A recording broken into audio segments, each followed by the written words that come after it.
سلام تانا ببزلخم يصحم كورا تخاتاتلتنا لومي ان تسمع زرك محزني زخونه حبريتا لومي استقالع مشتر بزعاباتي قدمي حدا ورحي قتالي حصانا ور تباهيلو موت فردي تفريدو زنبره ابزي حز ساعات بهوت كمزلو مشتر ان تقالع يركب مالتيو نزي زسمعو سدران بيتسبن بفلاي دما اتاب سدت تنبر ولاديتو يوردانس ابزي حز اوان دما دم ان نبعت حزون تخونه دمصي خونني ان بلت تركب قدمي حدا ورحي مالتون قتالي حصانا ور تواهيلو استطرطره حوا مالتون اب محوراو ميديا وصيا قتال وديس كاب زعلت زيا فردي ايتوهاون سلازي حاجزني ان بلت ملختا ان محلالفت دحري مصنع بوليس كتما ندباغنا دما نزيوم ناب حقي صويعو اتي حوان كالوت حاورت زخونو 5 سباتن ابيد كوصر حقي بوليس دحري موعال صنح يلو دما مالتون فردي كم استوهاوم ان تسمع نيرو كابزياتم دما تي موت فردي سفردلو تي حوا قندي قتالي توهايلو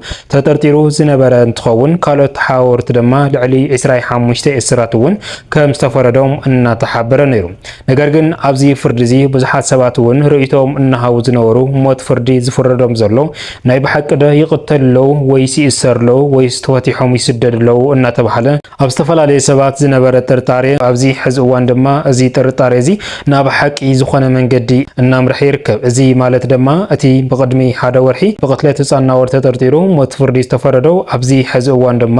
እናሰርሐ ናብሩ እናመርሐ ከም ዘሎ እዩ ሓበሬታ እናወፀ ዝርከብ እዚ እንታይ ይመስል حقنتو كنديانا يو نزبل زرزرو ناواخم كنبلن خون متوسخي اب جرمن ون استفتره چغر لو ازي اب جرمن استفتره چغر دما اب لعلي رومان استبحالت مالتو ون تولارت ايرترا نباري تاب سدت جرمن زخونت غزا بحوا تطليما دم ان نبعت حقزني دمصي خونني ان بلت دحري مصنع اتي حوادما لومي مرسيو ان تبحاليو ازي انت يمثل انت عينت مرسخيو تغزاخا نايمنيو نزبلون حق اونتو ناواخم كنبلن خون نزي channel نازي حدش تداخونكم سبسكرايب ناولكم ابالاتنا دما لايك شير ناولكم مدباتنا سكاب مودعتا حابيكم ناصن فلما نابتي لومي ان تقالع زركب مشترينا كنبلكم لومي علات مالتون تي قدمي حدا ورحي قتالي حصانا اورت تحيزو فرد دما توهيلو كل سبب بز فرد زي دما كله تحقيسو زنبرن تخون فلاي دما اتا ولاديتو نباري تاب سدت زخونه فردي دونغيني فتحي سينا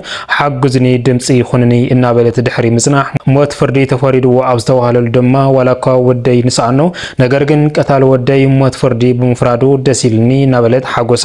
ናገለጸት ዝነበረት እንትኸውን ብዙሓት ወሃብተሪተውን ወቀሶም እናገለጹ ነይሮም እዮም ክልቶም ሞት ማለትውን ፈለማ ወዳ ተቃትሉ ኣብዚ ሕዚ እዋን ድማ ሓዋ በዓላ ብኢዳ ተقتለላ ዝብል ሓበሬታውን ኣይተሳአነን በሓፈሻ ብዛዕባቲ ሞት ፍርዲ ብዙሕሪቶ እናተዋሃወ ዝጸንሕ እንትኸውን ኣብዚ ሕዚ እዋን እናተቃልዐ ዝርከብ ምስጢር ድማ ከቢድ ኮይኑ ንኹሉ ሰብ ድማ እናሕዘነ ይርከብ ማለት እዩ ልክ እዞም ሰባት እዚኦም ማለትውን ዳርጋ ናብ ዓመት ክኸይድ ዘበለ ገበን ድሕሪ ምፍጻም ናኦድ ማለትውን ምስ ወለዱ ዝነብር እንትኾኑ ወላዲቱ ኣብ ስደት ያ ትነብር ወላዲኡን ኣብ ስደት ይዝነብሩ ብሓፈሻ አቦን አዲዩን ኣብ ስደት ዝነበሩ እንትኾኑ እዚ ሰብዚ ማለትውን ህፃን ናኦድ ምስ ስድራዊቱ ኣብ ከተማ እንዳቦግና ንዓበይ ዝነበረ ትምህርት ድማ በአጓው ዝካታተል ዝነበረ ንቁሕን ፈጣንን ኩሉ ሰብ ድማ ዝብህጎ ዝነበረ ህፃን እዩ እዚ ሰብዚ እምበኣርከስ ካብ ዕለታት ሓደ መዓልቲ ምስ እቲ ሓዋ ኮይኖም ናይ ልደት መዓልቲ እናኸሩ ኣብዞ ሓለፉሉ እዋን እታ ሓፍቱ ኣብ ስደት ኮይና ልዕሊ 3400 ሺህ ኣብ ሰደትሉ እዋን በዚ ዝተኸበረ ናይ ልደት ድማ ድሕሪኡ ጽቡቕ መዓልቲ ሓሊፉ እዚ ሰብዚ እምበኣርከስ ካብቲ ግዜ ንሱ ኣትሒዙ ዝጥምቶ ዝነበረ እንትኸውን ማለት እውን ኣብ ልደቱ ብጽባሓይቱ ሓደ መዓልቲ ካብ ገዛ ጠፊዎ ከም ዝወዓለ ነገር ግን ድማ ኣብ ቤት መዘናግዒና ነርና ወይ ድማ ሓዲርና ዝብል ናብ ገዝኡ ተመሊሱ ከም ዝነበረ እዚ ፈተነ ቅትለት ምዃኑ ግን ኣብቲ ግዜ ንሱ ማንም ዝጠርጠረ ሰውን የለን ዝሓሰወ ሰውን ኣይነበረን ምኽንያቱ እዚ ተፈታዊ ህፃን ወዲ ሓፍቱ ክቃትል ኣይኽእልን ኢልካ ክሕሰብ ስለዘይኽእል ኣብቲ ግዜ ንሱ እዚ ሓሳብ እዚ ኣይተሓሰበን እምበኣርከስ ህፃን ናኦድ ካብ ዕለታት ሓደ መዓልቲ እቲ ኣኩኡ ዝኾነ ወይ ድማ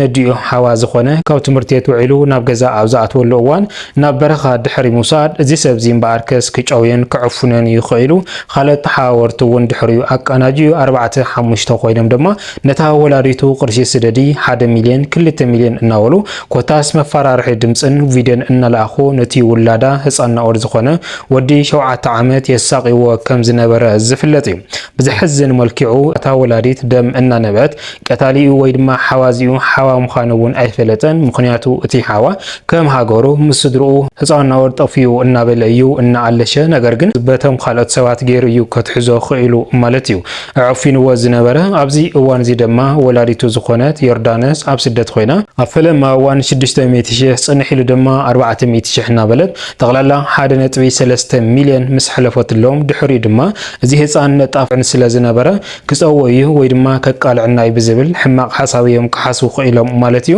ቅርሺ ድሕር ምስዳድን ብቪድዮ ድሕሪ ምፍርራሕን እንደገና እዮም ቅርሺ ወስኺ ክብልዋ ክኢሎም እዛ ሰብ እዚኣ ድማ ኣብ ፕሮሰስ ካብ ካልኦት ሰባት እናተለቅሐት ቅርሺ ኣብ ትኸፍለሉ እዋን ንሶም ድማ ስልኮምን ካልእ ዳይሬክሽኖም ዓፃፂዮም እዚ ሰብ እዚ ቀቲሎም ኣብ ውሽጢ ቢንቶ ደውርዮሞ ከም ዝኸዱ ንኩሉ ብዘደንግፅ መልክዑ ኩሉ ሰብ ድማ ሓዚኑሉ ዝነበረ ፍጻመ እዩ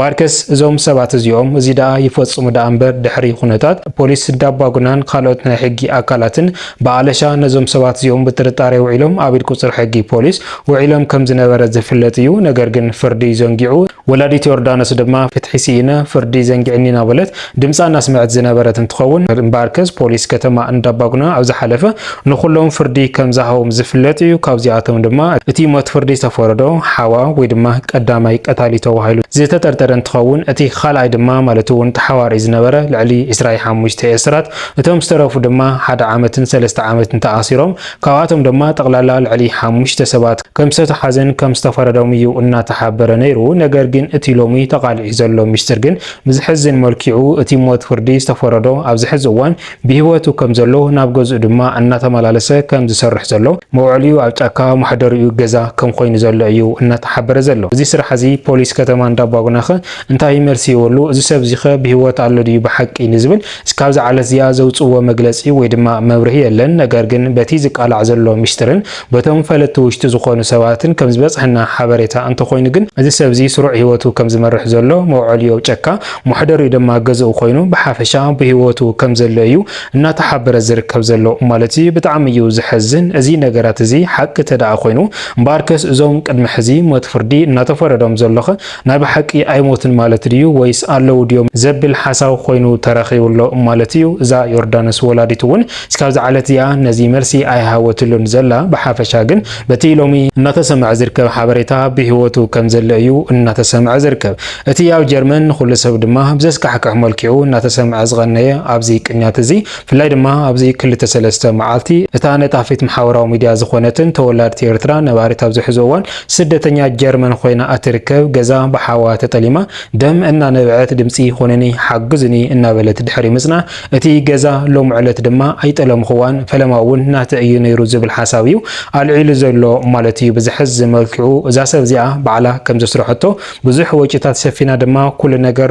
በዓላ ከም ዝወደተ እያ ኣብቲ ማሕበራዊ ሚድያ መልእኽታ እናመሓላለፈት ዝነበረት ነገር ግን ሎም ዕለት በቲ ሓዋ እናወፀ ዝርከብ ሚስጥር ግን ኣብቲ ገዛ ምንም ዓይነት እታወት ከም ዘይብላ ዝኾነ ይኹን ወፃኢ ድማ ከም ዘይውፅአት እዩ ሓበሬታ እናወፀ ዝርከብ ዘሎ ማለት እዩ ብጣዕሚ እዩ ዝሕዝን እዚ እውን ፖሊሲ ጀርመን ክሕዝዎ ኣለዎም ዝብል ሓበሬታ እውን ኣይተሰኣነን ፖሊሲ ጀርመን ድማ ነዚ ክትትል ይከታተልሎ ዶ ነቶም ስደተኛታት ብኸመይ መንገዲ ይሪኦም ንዝብል ናይ ባዕሉ ሕቶ እንትኸውን ነገር ግን እዛ ሰብ እዚኣ ኣብ ዝሕዚ እዋን ደም እናነብዐት ትርከብ ድምፂ ኩነኒ ሓግዝኒ ዝተፈላለዩኹም ናይ ሕጊ ምሁራት እውን ኣማኽሩኒ እናበለት እያ ትርከብ ማለት እዩ ክቡራት ሰማዕትና ባርከስ ሎሚ ዝወድናዮም ዝርዝር ሓበሬታና እዚኦም ይመስሉ ነይሮም እስካብ መወዳእታ ሓቢርኩምና ዝፀናሕኩም ካብ ልቢ እናመስገና ኣብ ዝቐፅል መደባትና እስካብ ንራኸብ ሰላም ሰናይ ፃንሕቲ ይጎረልኩም ሰላምታ ይንዓኹም